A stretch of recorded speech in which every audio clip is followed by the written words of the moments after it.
So as you can see, I'm not in front of my bookshelves today. The chair I normally use, I don't have it at the moment, so the angle I was filming at looked really weird, and I hated it, so I just moved to my couch for the moment, or for this video and the next one as well, until I can get my chair back. The audio might sound different and it looks a little different. I'm filming on my phone and I have a separate microphone. I don't know if it's gonna work or whatever. I don't know how it's gonna work yet. So this is a equipment testing video and a book haul video. If you've read the title, I assume you know that it is a book haul, and it's all of the books I bought during January. And you can see a little bit of it right over here. So I think I'm gonna go through the Barnes & Noble ones first because they're the ones I bought first. So the first one out of that is The Mortician's Daughter by C.C. Hunter. One Foot in the Grave is the specific one. I love C.C. Hunter. I read her Shadow Falls series and I really, really love those books. They're very good. If you haven't read them, I recommend them. I have them on my shelf and I'm looking at them right now. They're very nice. But this one is about a girl named Riley who, her dad's a mortician, as the title would suggest, and she has the unfortunate, maybe fortunate gift to see the dead. She can see and talk to ghosts. It's got a very Ghost Whisperer vibe, if you know that show. But I mean, it's a good book. I liked it. I enjoyed reading it. It was an easy read. It's quite simple, very short. The next one is The Sun and Her Flowers by Rupi Kaur. I read Milk and Honey by her. I read Milk and Honey a while ago and loved it. I couldn't stop reading it, so I decided I'd get this. I haven't read it yet, but I'm excited to. I don't normally read a lot of poetry, so I'm excited to take a dive into this and actually read it. I love the feeling of this cover. I don't know what it is about it, but I'm obsessed with it, and I never want any book to feel different from this. Like, it's amazing. It's just, I don't even know how to describe the texture. Almost like cardstock almost, I think. Is that right? I don't know. I like it. I like it. Just go feel this book. It's really great. The next one is The Lost Girls by Heather Young. I know nothing about Heather Young. I saw this book. It was like $5, $10 maybe. It wasn't very much. And I was like, and it was a relatively new release, I believe. And it's about, like, and the description sounded very interesting. It says, in the summer of 1935, 6-year-old Emily Evans vanishes from her family's vacation home on a remote Minnesota lake. Her disappearance destroys her mother, who spends the rest of her life at the lake house, hoping in vain that her daughter will walk out of the woods. Emily's 2 older sisters also stay, each keeping her own private decade-long vigil for the lost child. 60 years later, Lucy, the middle sister, who lives in Lake House alone by that point, writes a story of that summer, and she leaves that notebook along with the house and other things to her grandniece, Justine. Justine goes to the lake house because it offers a chance to escape her manipulative boyfriend and give her daughters a stable home she never had. And it's not quite the sanctuary she hoped, but it's really surprising. It's not my usual read, just because I normally stick around YA fiction, which is something I need to work on, which is why I got the poetry book and why I got this. Because this is more of an adult fiction, I believe.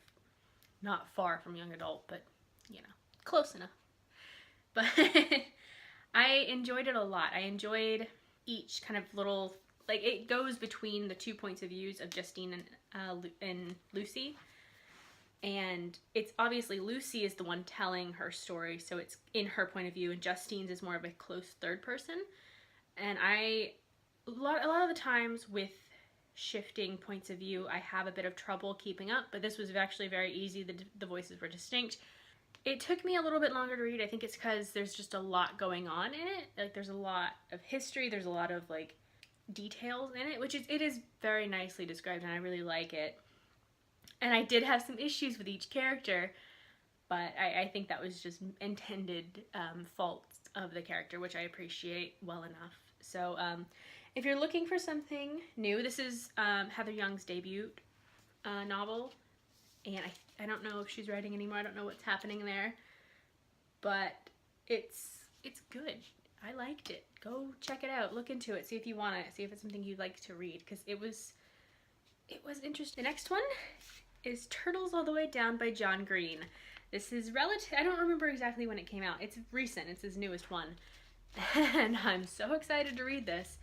It took me a little bit longer than I planned to buy it, but I think that was just because I just had other things in front of that I was planning on buying anyway.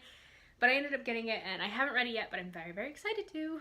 The next one is Pride and Prejudice by Jane Austen. I am very sad to say I did not have this on my shelf previously. I know it's shameful, I feel awful, but it's here now, and it's so pretty, and it's like, I don't love the material that the book is, like, the cover's made out of, just because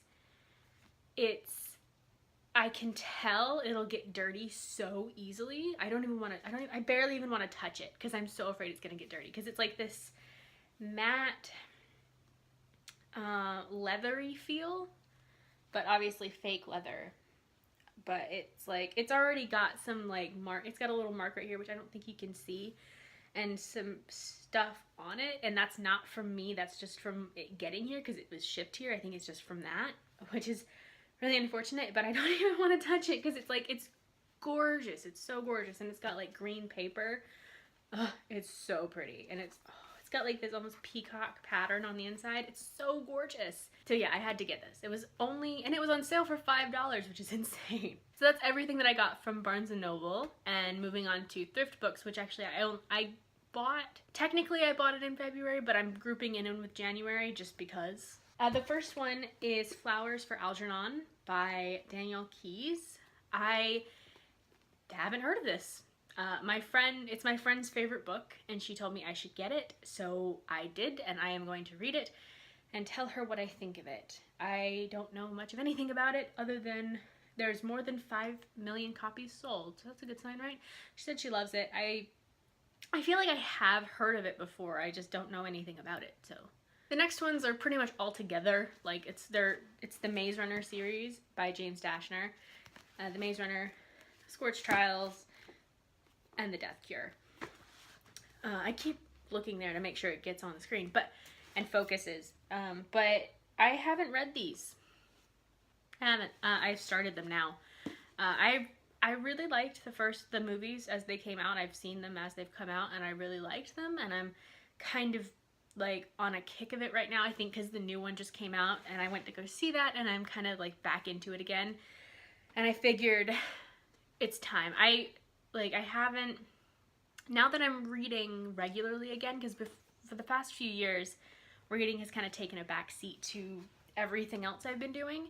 So I'm excited to be reading again, and I think now is the perfect time for me to read a new series. Yeah, so that's all the books I've bought so far this year, in the month of January / the beginning of February.